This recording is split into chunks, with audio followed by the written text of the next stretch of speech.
Hello, all you beautiful souls. Jules here, and happy Wednesday AM.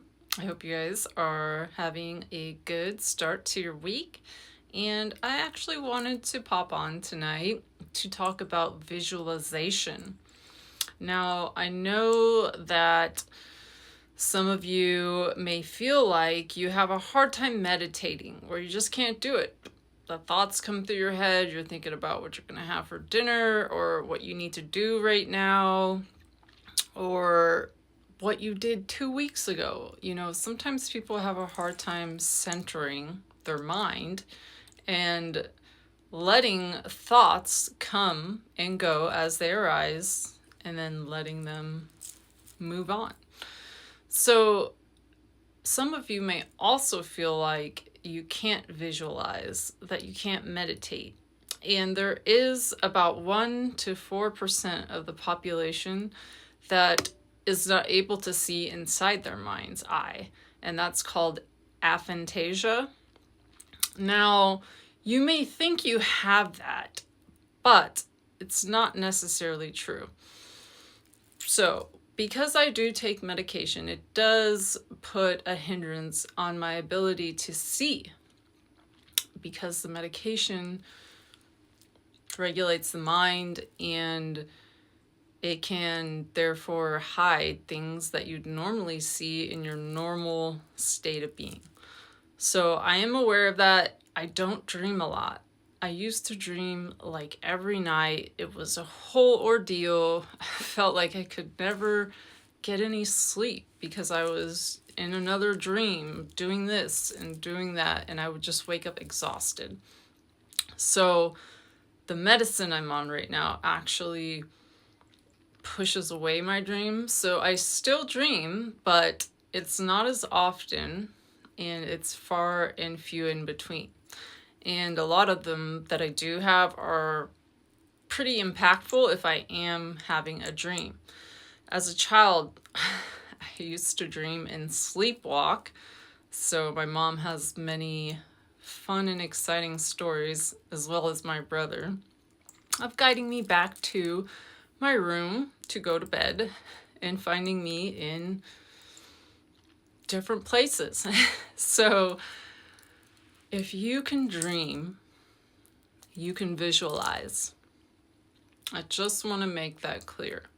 If you're able to dream, you're able to see through your third eye. Now, there are many techniques you can do to help you to visualize, but I'm just going to say this right now. When you're visualizing, it's not essentially you seeing that picture inside your mind, vivid, with such detail that, for instance, a bird, where you can visualize the feathers, the little fluff behind the feathers, maybe the colorings around the beak, maybe the eyes and the pupils. That's a bit in depth. Now, you might just have a memory, of a bird, and it's going to pop into your mind because your mind already knows that image because it has seen it before, it's recalled it, and so now that's what your mind is going to see, is that bird. And you might have seen many birds in your life, but one in particular most likely will pop up. Maybe you'll see them all, who knows. So what I like to call visualization is memory, because you're remembering. You're closing your eyes and you're essentially having these memories come into your head. You're creating them. Maybe you want to make this memory, you have a person or an angelic being in your mind, and you're seeing this being for the first time. And you may think that, but you have seen this being, whether it's been in your past life, whether it's bits and pieces of other people, other images, other archetypes, all coming into what your mind wants to create. So there's an Apple technique that I learned with Athena at Sage Goddess when we did visualization technique, where you were to imagine an apple in your mind's eye, and you were to see the texture, you were to smell it, you were to taste it. And that is a good, technique that you can try with yourself, is to imagine an apple. So when you close your eyes, you're seeing an apple because you know what an apple looks like, right? You know there's red ones, you know there's green ones, yellow ones. Usually our mind comes to a red one. But you know that apple because you've seen it before. So you're remembering it. Now you're not necessarily going to see a red apple, but you're going to remember that red apple.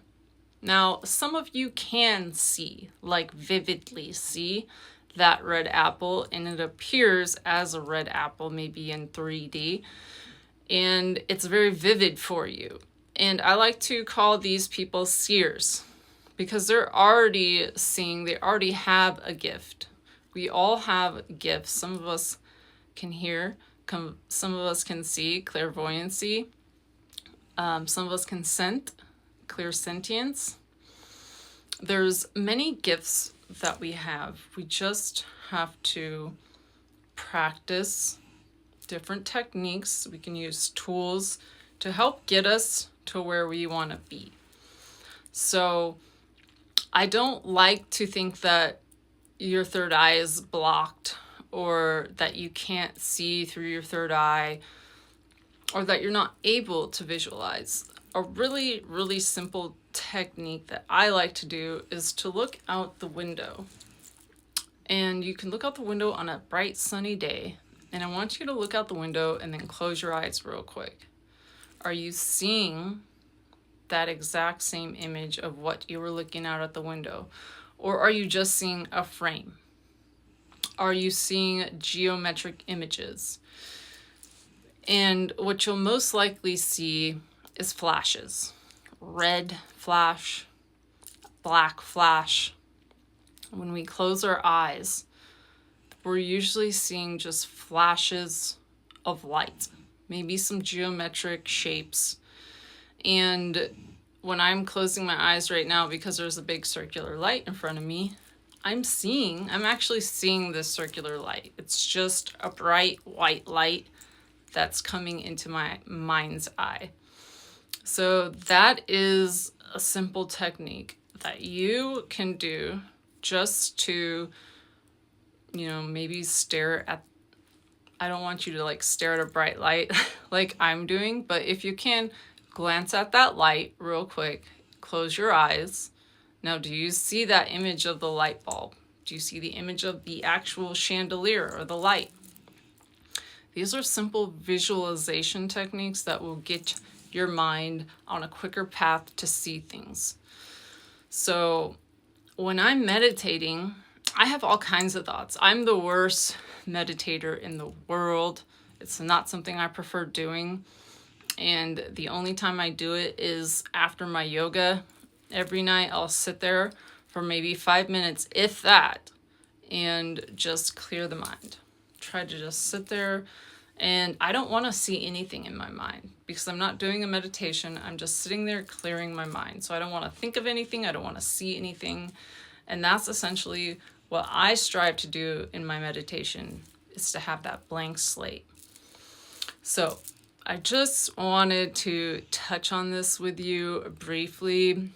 And if you'd like, we can get into some more techniques and visualization meditation exercises if you would like, to help strengthen your third eye, because we all have a third eye and it's a matter of opening it.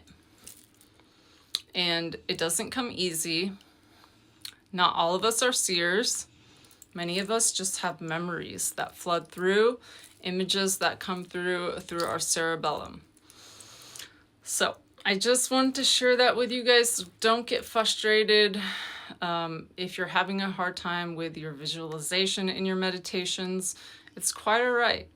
And sometimes it just takes a little bit of practice to get to where we want to be. So much love and light as always, and I'll see you guys tomorrow. Jules.